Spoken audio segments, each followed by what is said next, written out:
निबंध व्यवसाय क्षेत्रात मन नियंत्रण पद्धतीचा प्रभाव. सिल्वा माइंड कंट्रोल मेथड ही पद्धती केवळ वैयक्तिक विकासापुरती मर्यादित नसून ती व्यवसाय आणि उद्योग क्षेत्रातही मोठ्या प्रमाणावर प्रभाव टाकते. या अध्यायात विविध व्यावसायिक लोकांनी या पद्धतीचा कसा उपयोग करून आपल्या कामात प्रगती साधली हे स्पष्ट केले आहे. सामान्यतः अनेक लोक मर्फीज लॉ म्हणजे जे काही चुकू शकते ते चुकतेच्या नकारात्मक विचारसरणीवर विश्वास ठेवतात. पण माइंड कंट्रोल शिकल्यावर व्यक्तीचा दृष्टिकोन बदलतो. तो कॉस्मिक बिल ऑफ राईट्स या सकारात्मक विचारांवर विश्वास ठेवू लागतो. त्यामुळे त्याच्या आयुष्यात सकारात्मकता आणि आत्मविश्वास वाढतो. या पद्धतीचा परिणाम विविध क्षेत्रांमध्ये दिसून येतो. विक्रेते, सेल्समेन अधिक प्रभावीपणे ग्राहकांशी संवाद साधतात. वैज्ञानिकांना त्यांच्या समस्यांचे अचानक उत्तर मिळते. खेळाडूंची कामगिरी सुधारते आणि बेरोजगारांना नोकऱ्या मिळतात. यामुळे कामात समाधान आणि यश दोन्ही मिळते. मायकल हिग्गिन्स, जे हॉफमॅनला रोचे या मोठ्या औषधनिर्मिती कंपनीत एम्प्लॉयमेंट डेव्हलपमेंटचे संचालक होते, त्यांनी माइंड कंट्रोलचा प्रभाव प्रत्यक्ष अनुभवला. त्यांच्या मते, या पद्धतीचे प्रशिक्षण घेतलेल्या कर्मचाऱ्यांमध्ये नेहमी सकारात्मक दृष्टिकोन आणि आनंदी स्वभाव दिसून येतो.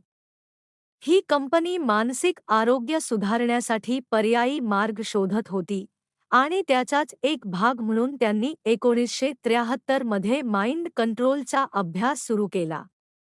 सुरुवातीला 50 लोकांनी हा कोर्स घेतला आणि नंतर हा आकडा वाढत जाऊन 300 पेक्षा जास्त झाला.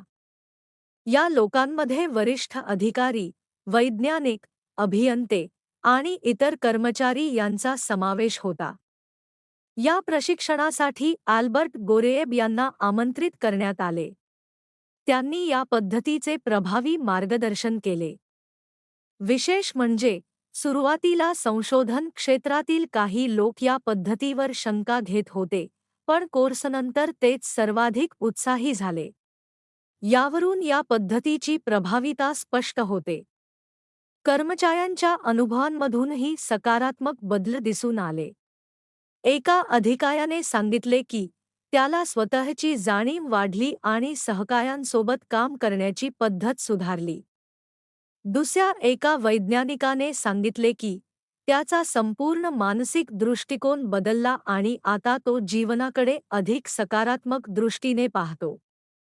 अशा प्रकारे सिल्वा माइंड कंट्रोल मेथड ही पद्धती व्यवसाय क्षेत्रात कार्यक्षमता वाढवण्यासाठी, सकारात्मक विचारसरणी निर्माण करण्यासाठी आणि टीमवर्क सुधारण्यासाठी अत्यंत उपयुक्त ठरते.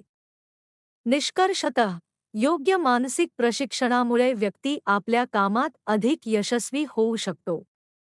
माइंड कंट्रोलमुळे केवळ वैयक्तिक विकासच होत नाही, तर संस्थात्मक, ऑर्गनायझेशनल पातळीवरही प्रगती साधता येते. निबंध व्यवसाय क्षेत्रात मन नियंत्रण पद्धतीचा सर्जनशीलता आणि यशावर प्रभाव. सिल्वा माइंड कंट्रोल मेथड ही पद्धती व्यवसाय क्षेत्रात केवळ मानसिक शांतता देत नाही, तर सर्जनशीलता, क्रिएटिव्हिटी, निर्णयक्षमता आणि कार्यक्षमता मोठ्या प्रमाणात वाढवते. या अध्यायात विविध व्यावसायिक लोकांच्या अनुभवांमधून हे स्पष्ट होते. कंपन्यांमध्ये माइंड कंट्रोलचा वापर केल्यावर कर्मचाऱ्यांमध्ये सकारात्मक विचारसरणी, आत्मविश्वास आणि एकमेकांबद्दल सहकार्याची भावना वाढते. कर्मचारी अधिक शांत, तणावरहित आणि लक्ष केंद्रित होतात. त्यामुळे त्यांच्या कामाची गुणवत्ता सुधारते आणि कामातील आनंदही वाढतो. हॉफमॅनला रोचे या कंपनीतील कर्मचाऱ्यांनी सांगितले की या कोर्समुळे त्यांच्यात आत्मविश्वास वाढला, तणाव कमी झाला आणि इतर लोकांशी संबंध अधिक चांगले झाले. काहींनी डोकेदुखीसारख्या समस्या नियंत्रित केल्या, तर काहींनी स्वतःमध्ये दडलेली अंतर्ज्ञान, इंट्युइशन क्षमता ओळखली. या पद्धतीचा सर्वात मोठा फायदा म्हणजे सर्जनशील विचारशक्ती वाढणे. रिचर्ड हेरोन यांनी एक प्रयोग केला, ज्यात त्यांनी एक जटिल मार्केटिंग समस्या माइंड कंट्रोल शिकलेल्या लोकांसमोर ठेवली. आश्चर्य म्हणजे ज्या समस्येचे उत्तर शोधण्यासाठी त्यांना 10 वर्षे लागली होती, त्याच समस्येचे उत्तर लोकांनी केवळ 10 मिनिटात दिले. यातून एक महत्त्वाचा निष्कर्ष समोर आला, जे लोक केवळ तर्कशक्तीवर लॉजिक अवलंबून असतात, त्यांची विचारसरणी मर्यादित असते. पण माइंड कंट्रोलमुळे व्यक्ती कल्पनाशक्ती आणि अंतर्ज्ञानाचा वापर करून अधिक व्यापक आणि नवीन उपाय शोधू शकतो. यात सर्जनशीलतेतून आयडिया बँक इंक या कंपनीची स्थापना झाली. ही एक सहकारी संस्था को-ऑप आहे, जिथे माइंड कंट्रोल शिकलेले लोक त्यांच्या नवीन कल्पना आणि शोध इन्व्हेन्शन्स बाजारात आणतात. या कंपनीकडे अनेक नाविन्यपूर्ण उत्पादने आहेत, जसे की लिफिटर, पानांचे खत बनवणारे उपकरण आणि बग प्लग, फाटलेल्या जाळीसाठी आकर्षक पॅच. या कंपनीचे सदस्य नियमितपणे एकत्र येऊन ध्यानाच्या मदतीने समस्या सोडवतात आणि नवीन कल्पना विकसित करतात.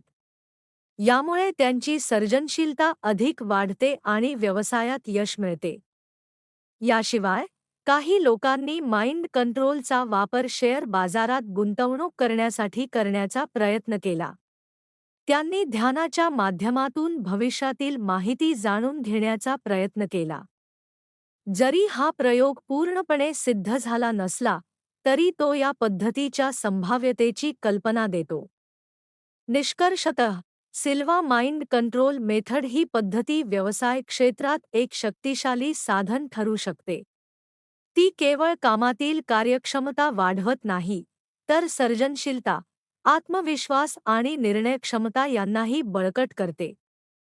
योग्य वापर केल्यास ही पद्धती व्यक्ती आणि संस्थांना नवीन उंचीवर नेऊ शकते. निबंध व्यवसाय आणि गुंतवणूक क्षेत्रात मन नियंत्रण पद्धतीचा प्रभाव. सिल्वा माइंड कंट्रोल मेथड ही पद्धती व्यवसाय, गुंतवणूक आणि क्रीडा क्षेत्रातही प्रभावी ठरत असल्याचे या अध्यायातून दिसून येते. ही पद्धत केवळ सकारात्मक विचार देत नाही, तर निर्णय घेण्याची क्षमता आणि अंतर्ज्ञान इंट्युइशन विकसित करते. शेअर बाजारात स्टॉक मार्केट माइंड कंट्रोलचा वापर करून काही लोकांनी एक अनोखा प्रयोग केला. त्यांनी ध्यानावस्थेत अल्फा लेव्हल जाऊन भविष्यातील बाजारातील स्थितीचा अंदाज घेण्याचा प्रयत्न केला. सुरुवातीला त्यांनी फक्त पेपर ट्रेडिंग म्हणजेच काल्पनिक गुंतवणूक केली. या प्रयोगात काही अडचणीही आल्या. सुरुवातीला सर्वजण सकारात्मक विचारामुळे सर्व शेअर्स वाढतील असे पाहत होते, जे वास्तवाशी जुळत नव्हते. पण हळूहळू त्यांनी शिकून योग्य अंदाज लावायला सुरुवात केली आणि त्यांच्या निवडी बाजाराच्या सरासरीपेक्षा मार्केट एव्हरेज चांगल्या ठरू लागल्या. यानंतर आणखी एक समस्या निर्माण झाली. जेव्हा त्यांनी शेअर्सबद्दल जास्त माहिती मिळवायला सुरुवात केली, तेव्हा त्यांची अंतर्ज्ञान क्षमता कमी झाली. यावर उपाय म्हणून प्रत्येक शेअरला कोड नंबर देण्यात आला, जेणेकरून कोणालाही तो कोणता शेअर आहे हे कळणार नाही. यामुळे पुन्हा त्यांचे परिणाम सुधारले. 6 महिन्यांच्या सरावानंतर त्यांनी प्रत्यक्ष पैसे गुंतवले आणि त्यातही त्यांनी नफा मिळवला. जरी बाजार खाली गेला तरी त्यांचे नुकसान कमी होते आणि बाजार वाढला तर त्यांचा नफा जास्त होता.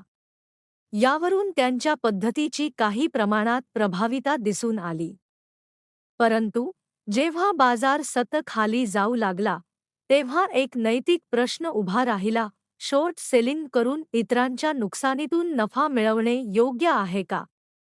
माइंड कंट्रोल शिकलेल्या लोकांनी हा मार्ग स्वीकारला नाही, कारण तो त्यांच्या सकारात्मक आणि नैतिक विचारसरणीला विरोधी होता. त्यामुळे त्यांनी हा प्रयोग काही काळासाठी थांबवला. रिचर्ड हेरोन यांनी या पद्धतीचा वापर केवळ व्यवसायातच नाही, तर क्रीडा क्षेत्रातही केला. शिकागो व्हाईट सॉक्स या बेसबॉल संघातील काही खेळाडूंनी माइंड कंट्रोल प्रशिक्षण घेतले. त्यानंतर त्यांच्या कामगिरीत लक्षणीय सुधारणा झाली. विक्री क्षेत्रात सेल्स काम करणाऱ्या लोकांसाठीही ही पद्धत खूप उपयुक्त ठरली. काही विक्रेत्यांनी सांगितले की ते आधीच आपल्या यशस्वी भेटीची सक्सेसफुल कॉल कल्पना करतात आणि त्यानुसार प्रत्यक्षातही यश मिळवतात. ते स्वतःसाठी उच्च लक्ष्य गोल्स निश्चित करतात आणि ते साध्य करतात. अशा प्रकारे सिल्वा माइंड कंट्रोल मेथड ही पद्धती व्यवसाय, गुंतवणूक आणि क्रीडा या सर्व क्षेत्रांमध्ये उपयोगी ठरते. ती व्यक्तीला अधिक एकाग्र, आत्मविश्वासी आणि सर्जनशील बनवते. निष्कर्षतः योग्य मानसिक प्रशिक्षण आणि अंतर्ज्ञानाचा वापर केल्यास व्यक्ती आपल्या कार्यक्षेत्रात अधिक यशस्वी होऊ शकतो. माइंड कंट्रोल ही पद्धती त्या दिशेने एक प्रभावी साधन आहे. निबंध व्यवसाय आणि करिअरमध्ये मन नियंत्रण पद्धतीचा प्रभाव. सिल्वा माइंड कंट्रोल मेथड ही पद्धती केवळ व्यवसायातील कार्यक्षमता वाढवण्यासाठीच नाही, तर करिअरमधील अडचणींवर मात करण्यासाठीही अत्यंत प्रभावी ठरते. या अध्यायात अनेक उदाहरणांद्वारे हे स्पष्ट केले आहे की मानसिक प्रशिक्षणामुळे व्यक्तीच्या जीवनात मोठे सकारात्मक बदल घडू शकतात. व्यवसाय क्षेत्रात काम करणाऱ्या अनेक लोकांनी सांगितले की माइंड कंट्रोलमुळे त्यांचा आत्मविश्वास प्रचंड वाढला. एक विक्रेता सांगतो की तो आधीच स्वतःला यशस्वी विक्री करताना पाहतो आणि प्रत्यक्षातही त्याला यश मिळते. ही सकारात्मक कल्पना व्हिज्युअलायझेशन त्याच्या कामगिरीत सुधारणा करते. याचप्रमाणे करिअरमध्ये अडचणी आल्यावरही ही पद्धत उपयोगी ठरते. उदाहरणार्थ, एका फोटोग्राफरची नोकरी अचानक गेली. पण माइंड कंट्रोलमुळे तो घाबरला नाही. त्याने शांतपणे ध्यान करून आपल्या भविष्यातील संधी पाहिल्या. त्याला समजले की तो पुढे शिक्षण घेऊन अधिक चांगली आर्थिक स्थिती निर्माण करू शकतो. यामुळे त्याला आधीपेक्षा जास्त उत्पन्न मिळण्याची संधी मिळाली. दुसऱ्या एका व्यक्तीचा अनुभवही तितकाच आश्चर्यकारक आहे. त्याची नोकरी गेल्यानंतर तो खूप नाराज झाला होता. पण माइंड कंट्रोलच्या तंत्रांचा वापर केल्यानंतर केवळ 3 दिवसात त्याला आधीपेक्षा 3 पट जास्त पगाराची नोकरी मिळाली. यावरून या पद्धतीचा आत्मविश्वास आणि निर्णयक्षमतेवर होणारा प्रभाव स्पष्ट होतो. या सर्व उदाहरणांमधून एक महत्त्वाची गोष्ट दिसून येते: माइंड कंट्रोलमुळे व्यक्तीमध्ये शांतता, आत्मविश्वास आणि सकारात्मक विचारसरणी निर्माण होते. हे गुण नोकरी शोधताना आणि मुलाखती देताना अत्यंत महत्त्वाचे ठरतात. अध्यायात एक वेगळा आणि रोचक अनुभवही सांगितला आहे. एक व्यक्ती आणि त्याची पत्नी लोकांचे सेफ उघडण्याचे काम करतात. ते मानसिक तंत्रांचा वापर करून सेफचा कॉम्बिनेशन शोधण्याचा प्रयत्न करतात.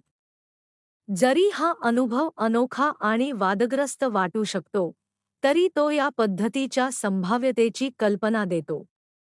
अशा प्रकारे सिल्वा माइंड कंट्रोल मेथड ही पद्धती व्यवसाय आणि करिअरमध्ये यश मिळवण्यासाठी एक प्रभावी साधन ठरते.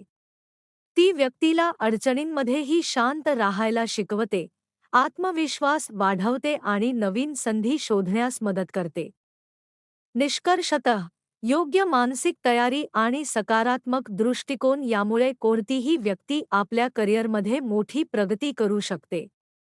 माइंड कंट्रोल ही पद्धती त्या दिशेने मार्गदर्शन करणारी एक प्रभावी आणि उपयुक्त प्रणाली आहे.